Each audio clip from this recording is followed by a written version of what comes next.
Hello viewers, আপনারা দেখছেন tekla BD, সাথে আছে আমি ইঞ্জিনিয়ার মাইদুল। আজকে একটি বিষয় নিয়ে আলোচনা করব। সেটি হলো যে এখানে দেখেন একটা প্রজেক্ট ওপেন করা আছে। এই প্রজেক্টটিতে একটা জিনিস খেয়াল করবেন, সেটা হলো যে কলামগুলো দেখাচ্ছে না। কলামের যে ক্যাটাগরি আছে সেটা দেখাচ্ছে না। শুধু একটা লাইন দেখাচ্ছে।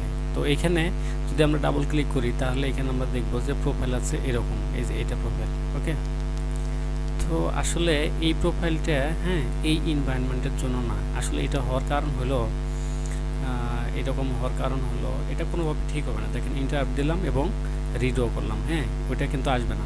না আসার কারণ হলো যে এটা যে এনভায়রনমেন্ট দিয়ে মডেল করা ছিল, ওপেন ওই এনভায়রনমেন্ট দিয়ে হয়নি। অর্থাৎ মনে করেন আমি একটা এনভায়রনমেন্ট দিয়ে মডেলিং করলাম, ওপেন করার সময় বা কাজের খাতিরে বা অন্য কোনো একটা যে কোনো কারণে আপনি এনভায়রনমেন্ট চেঞ্জ করেছেন। তো ওই এনভায়রনমেন্টে যদি আবার এইটা ওপেন করেন তাইলে হবে না। অর্থাৎ বিষয়টা আমি ক্লিয়ার করে বলি। ধরেন আপনি হচ্ছে যে ইউএস ইম্পেরিয়াল অথবা ইউএস এনভায়রনমেন্ট দিয়ে আপনি একটা মডেলিং করলেন, সেটা যদি আপনি জাপানিজ বা অস্ট্রেলিয়া এনভায়রনমেন্টে ওপেন করেন তাহলে এইখানে এরকম দেখাইতে পারে।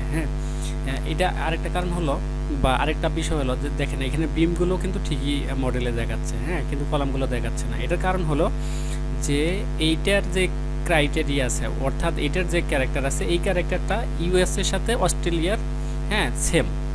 এই বিমের ডাবল ক্লিক করি, মানে এইটার যে প্রোফাইল আছে এইচআই প্রোফাইল, এইটার প্রোফাইল এবং মনে করেন যে ইউএস এর এই এইচআই এর প্রোফাইল এবং অস্ট্রেলিয়ার এইচআই প্রোফাইল সেম বিধায় এটা এরকম দেখাচ্ছে।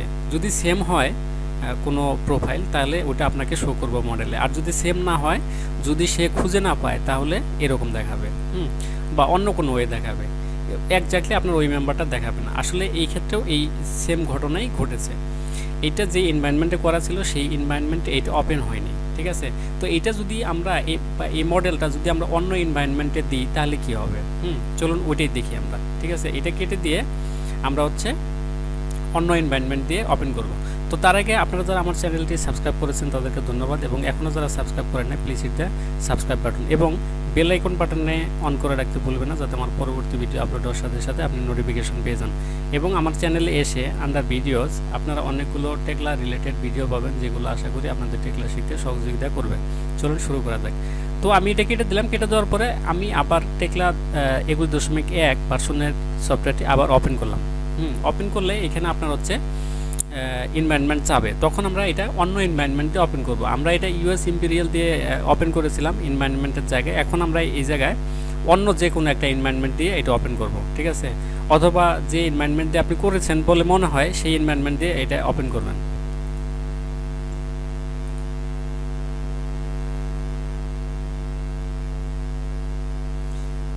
এখানে দেখেন এখন কিন্তু কলামটা দেখাচ্ছে আসলে, ঠিক আছে। আমার যে কলামের ক্রাইটেরিয়া ছিল এখন সেই কলামটা আমার এখানে মডেলে শো করতেছে। দেখেন আমি যেখানে যেটা নিছি সেটা সেখানে শো করতেছে। ওকে, তো আসলে এরকম ঘটনা ঘটতেই পারে, অস্বাভাবিক কিছু না। ধরেন যে আপনি একটা এনভায়রনমেন্ট নিয়ে কাজ করতেছেন, হঠাৎ করে আপনার অন্য কোনো এনভায়রনমেন্ট দিয়ে কাজ করার প্রয়োজন হলো, 2টা বা 3টা এনভায়রনমেন্ট দিয়ে আপনার কাজ করার দরকার হলো। সেক্ষেত্রে আপনি কোন এনভায়রনমেন্টে করছেন আপনার এটা মনে নেই। সেই ক্ষেত্রে আপনি যখন ফাইলটা সেভ করবেন, মানে এটা সলিউশন আর কি, আপনি যখন কাজটা করবেন তখন আপনার ওই যে নামে ফাইলটা সেভ করবেন ওইখানে হচ্ছে যে এনভায়রনমেন্টের নামটা কোনো না কোনোভাবে আপনি মেনশন করে দেবেন, যাতে আপনার এইটা খুঁজতে অসুবিধা না হয়। বা আপনি করে রাখছেন, ফেলে রাখছেন, আপনি জানেন না এটা কোন এনভায়রনমেন্ট দিয়ে করছেন। তো আপনি যদি 2-3টা এনভায়রনমেন্ট ব্যবহার করেন, সাধারণত একটা এনভায়রনমেন্ট দিয়ে কাজ করলেই হয়।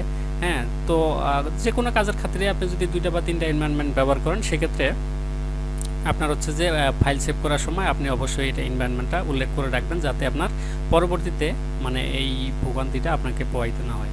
তো ধন্যবাদ সবাইকে, ভালো থাকবেন। আশা করি আমার ভিডিওটা আপনাদের ভালো লাগছে। আর যদি ভালো লেগেই থাকে তাহলে আমার ভিডিওটা অবশ্যই লাইক করবেন, আপনার বন্ধুদের সাথে শেয়ার করবেন এবং কমেন্ট করতে ভুলবেন না।